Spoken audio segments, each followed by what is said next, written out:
The Indiana Fever are making some major moves this offseason. Coach is out, the free agency rumors are hot, and one Fever player just joined Unrivaled.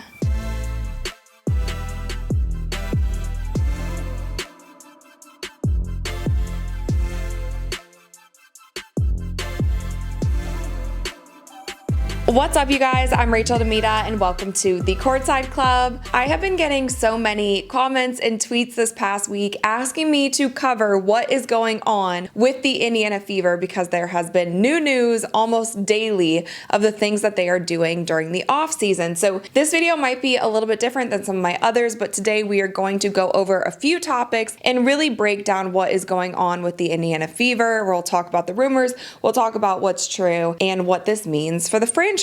So the biggest update with the team is, of course, that Coach Christie Sides is fired. Now, the interesting part about the Indiana Fever's announcement of them firing Coach Christie Sides is the tweet that they put out. So they simply said, "We have parted ways with head coach Christie Sides." And they put up the tweet and they used a photo of her looking very focused in the game. Now, if you have been following basketball during the internet era, then you know that this isn't the typical way that teams announce that they have parted ways, that they have fired, that they have whatever with a coach, unless a coach has done something blatantly wrong to make it a bigger story. But from what we know with Coach Christie Sides, it didn't seem like there was any bad blood between her and players. It didn't seem like the team had locker room issues.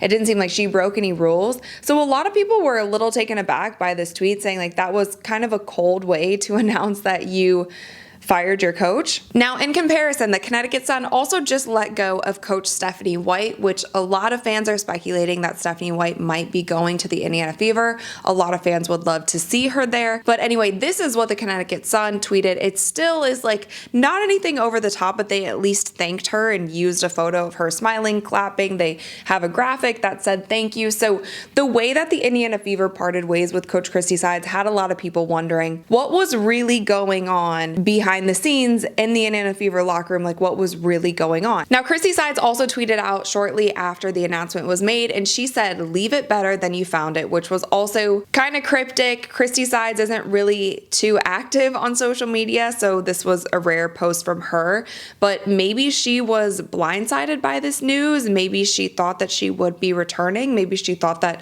she did a great job from the team. Now, me personally, I was never as much of a Christie Sides hater as I feel like a lot of people were. I feel like she was put in a tough situation and she needed to rise to that occasion. And I think that she did better as the year went on. I like what she did with the girls on her team. I feel like they all got along. I feel like that was a challenge in itself to be able to lift the morale of that team and make sure that team chemistry was good. It seemed like that team had a fun time. It seemed like they got along with her. But again, we will never know what is going on in the locker room. The criticism that I do have of Christie Sides was the calls that she made towards the end of games. I feel like a lot of times there were many Indiana Fever games that I felt like were very winnable, and there were questionable decisions made for offenses, for defenses, for play calls, for who should take that final shot. That happened plenty of times throughout the year that could have been the blame could have been put on the coach in those situations, and I think should have been put on the coach. Now, a lot of people, like I said, are going on and on about Coach Stephanie White. I'm not going to sit here and act like I know everything about her. I know her full backstory. I've been watching her because I haven't. I've heard that she's a great coach. She's also from the Midwest. She does want to be closer to home. So maybe it's a good fit, but I think that this is something that Caitlin Clark is going to be involved in this decision. I think Aaliyah Boston is going to be involved in this decision as to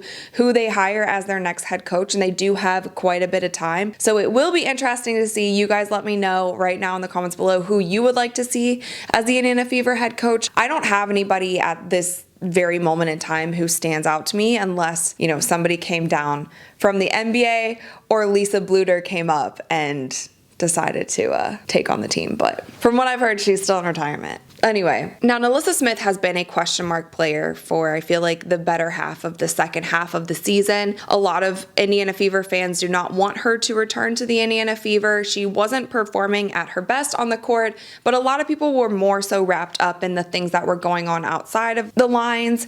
And she is dating DeJounte Carrington, and there's obviously that thing with DeJounte and Caitlin, and DeJounte likes to talk a lot of stuff stuff on social media. So a lot of people thought that Nalyssa Smith was for sure out, and Nalyssa Smith actually at the end of the season removed Indiana Fever from her bios. Now, when Christie Sides was fired, however, Nalyssa Smith added the at Indiana Fever back into her bio. So maybe there was something there with Coach Christie Sides that she just didn't get along with her, didn't feel like Nalyssa was playing the right way. Again, I'm also not so down on Nalyssa Smith when it comes to her play on the court. I think regardless, she gives 100% when she's on the court. She doesn't always finish the way that she should, but I feel like a good coach could probably help her with that and maybe some off-season work. However, I kind of think about the Indiana Fever as a similar organization, or needs to be a similar organization to a place like the San Antonio Spurs or a place like the Oklahoma City Thunder, where they really have to make sure that the players that they are bringing into their organization have great character alongside of their basketball skills. I think that that is going to be the number one piece that they need that's going to keep this team glued together and make them a championship team. And speaking of Indiana Fever players, Lexie Hull was just announced as the 29th player to join Unrivaled League. And now this is actually the first Indiana Fever player who will be playing in Unrivaled. And I have said in other videos that I wasn't sure if any Indiana Fever player would go to Unrivaled. I thought that maybe the Indiana Fever would really be just focusing on keeping the core together, doing off-season work. However, I do think this full court 3-on-3 format for Lexie Hull will be great for her. Also a great option for her to stay in the States and not have to play overseas if she wanted to play basketball. The one other thing that I think is so interesting, however, about these Unrivaled announcements is now they have one player left, right?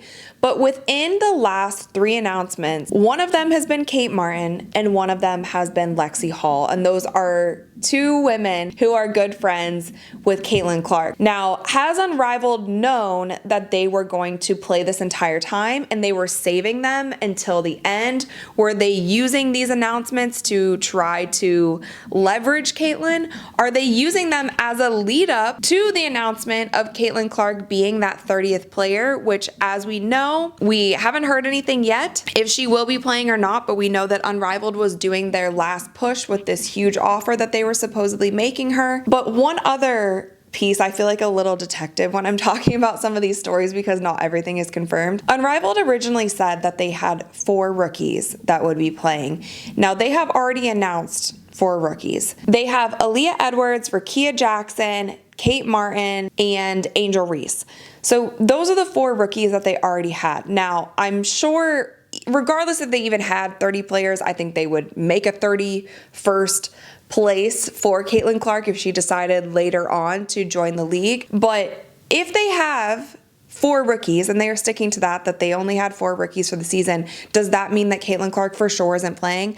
I still, my gut is still telling me that she likely will not play in Unrivaled this season. However, I do think that there's more of a chance for her to show up and watch some of the games now that her friends Kate and Lexie are playing. Maybe she will pull up to Miami, and I think even her being in the building, supporting the league will be a good look for Unrivaled and will help them. But we will just have to see, but I did think the announcement of Lexie Hull at the 29th player out of 30 was something that was super interesting. Last little bit of free agency news for the Indiana Fever. Satu Sabally has been hinting that she might want to play with the Indiana Fever, so she will be a free agent during this offseason, and she has actually been liking different comments about her joining the Indiana Fever. So somebody said the Fever will welcome you. She liked that comment, and somebody said would love to see you with the Fever, and she also loved that comment. Now, Satu has also been somebody who has supported Caitlin Clark in the past and has always had great things to say about her. She was on Paul George's podcast and she said, "You're not great if you want someone else to fail because you can't prove your own greatness." And that was her talking about those who tried to hate on Caitlin Clark and try to bring her down. So I just thought that this was super interesting. This goes back to what I was talking about when I say that the Indiana Fever need to make sure that the women that they're bringing in, that their character and their hard work is there along with their skills on the court. And I feel like she is one player who would probably fit into that equation really well. So we will just have to see where Satu ends up, but it's looking like she might also be heading to Indiana. All right, you guys, so that's all I've got for the Indiana Fever off-season updates. If you guys like videos like this where I'm kind of covering more than one topic, giving you updates, if you want me to cover more Indiana Fever off-season moves, definitely let me know in the comments below. I normally don't style my videos like this, but if you guys like this kind of format, let me know and I can definitely do more. But yeah, I think that's all I got. Let me know if you guys have any predictions for the Indiana Fever during this offseason. If you have any Caitlin Clark predictions, do you think that we will hear if she's going to Unrivaled or not in the near future? Make sure that you guys let me know in the comments below. Of course, thumbs up this video if you enjoyed it and click that little subscribe button because we upload new videos every single week. And with that, you guys, I'll see you next time. Wnba.